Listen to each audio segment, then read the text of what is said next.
నమస్తే, welcome to Telugu బావటి. ప్రస్తుతం మనతో పాటు ఉన్నారు కాంగ్రెస్ పార్టీ సీనియర్ నాయకులు మాజీ ఎమ్మెల్సీ రామనాయక్ గారు. సార్ నమస్తే. నమస్తే సార్, కేంద్రంలో ఎన్డీఏ సర్కార్ ముచ్చటగా మూడోసారి మోడీ ప్రమాణ స్వీకారం చేశారు. కానీ నిన్న మాణికం ఠాకూర్ మీ ఎంపీ బీహార్ ఎన్నికల తర్వాత ఖచ్చితంగా ఎన్డీఏ సర్కార్ కూలిపోతుందని చెప్పేసి ఆయన వ్యాఖ్యలు నిజమే అంటారా? ఇప్పుడు 4 అబ్కే బార్ 400 పార్ ప్రజలు గ్రహించి ఓటేసారు. అబ్కే బార్ సదన్ కే బార్ నరేంద్ర మోదీ.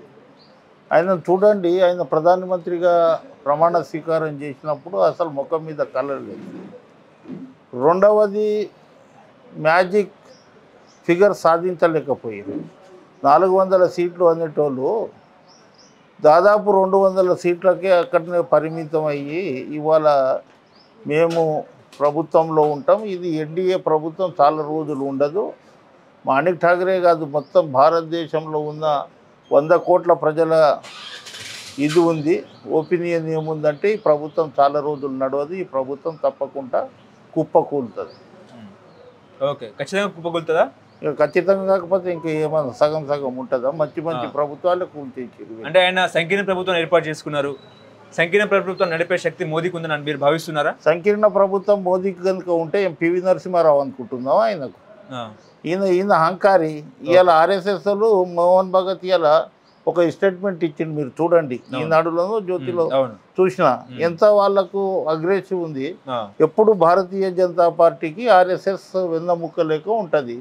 కానీ ఇవాళ ఆర్ఎస్ఎస్ఏ అందరినీ కలుపుకొని పోవాలనే ఉద్దేశంతో ఉంటే ఈయన ప్రధానమంత్రి ఎవరిది అబ్కే బార్ నరేంద్ర మోదీ నరేంద్ర మోదీ నరేంద్ర మోదీ నరేంద్ర మోదీ ఒక్కటి చేస్తుండే ఈ దేశంలో, ఇంకా ఎవరిని చేస్తలేరు అనే విధంగా ఇవాళ ఆ విధంగా ఉంటే మొత్తం క్యాబినెట్ ఉంటుంది. ఒక ముఖ్యమంత్రి కాదు, పనిచేసే దాంట్లో మొత్తం క్యాబినెట్ ఉంటుంది. అట్లనే ప్రధానమంత్రికి ఒక క్యాబినెట్ ఉంటుంది. మోదీ మోదీ మోదీ అని డబ్బా కొట్టుకుంటే తప్పకుండా ఇదైతే. ఓకే, మీరు నితీష్ కుమార్కి ప్రధానమంత్రి పదవి ఆఫర్ ఇస్తామని అంటే చెప్పారా? మేము ఎవరికి ప్రధానమంత్రి ఇస్తామని చెప్పలేదు. ఇండియా కూటమి ఏదైతే ఉంటుందో ప్రజల కూటమి అది ఏం ప్రైవేట్ లిమిటెడ్ కాదు. అది ప్రజాస్వామ్య పద్ధతిలో ఎన్నుకుంటారు ప్రధానమంత్రిని. అది అందరికంటే ఎక్కువ స్వేచ్ఛ కాంగ్రెస్ పార్టీలో ఉంది. దేశవ్యాప్తంగా రాహుల్ గాంధీ ఇమేజ్ పెరిగిందని మీరు అనుకుంటున్నారా? 100% ఎందుకు పెరిగిందంటే ఏదో భారత్ జోడో యాత్ర ఏదైతే ఉందో ఆయనకు చాలా అనుకూలంగా ఇదైంది. అంతకుముందు ఆయన ఇంటర్వ్యూలో చెప్పిండు ఏమని, నేను బయటికి వచ్చిన తర్వాత ప్రజల నాడి తెలుసుకున్నా, నాకు చాలా ఇది ఉంది అనే ఉద్దేశంతో అయితే చెప్పడం జరిగింది. ఇలా ఇమేజ్ పెరగకపోతే రాహుల్ గాంధీకి మా దగ్గర డబ్బులు లేవు, ఏం లేవు, మా దగ్గర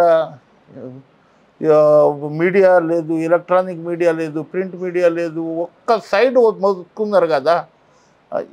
ఏమని మొత్తము సర్వేలు మొత్తం ఎన్డీఏ ప్రభుత్వం వస్తుంది, 400 సీట్ల పైన వస్తుందని చెప్పారు.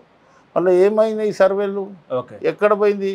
ఆయనకు ఫుల్ మెజారిటీ 400 సీట్లు సాధించేటైనా కనీసం ఆయనకు 272 మ్యాజిక్ ఫిగర్ రావాలి కదా, ఎందుకు రాలేకపోయింది? అంటే ప్రభుత్వంలో వ్యతిరేకత ఉంది.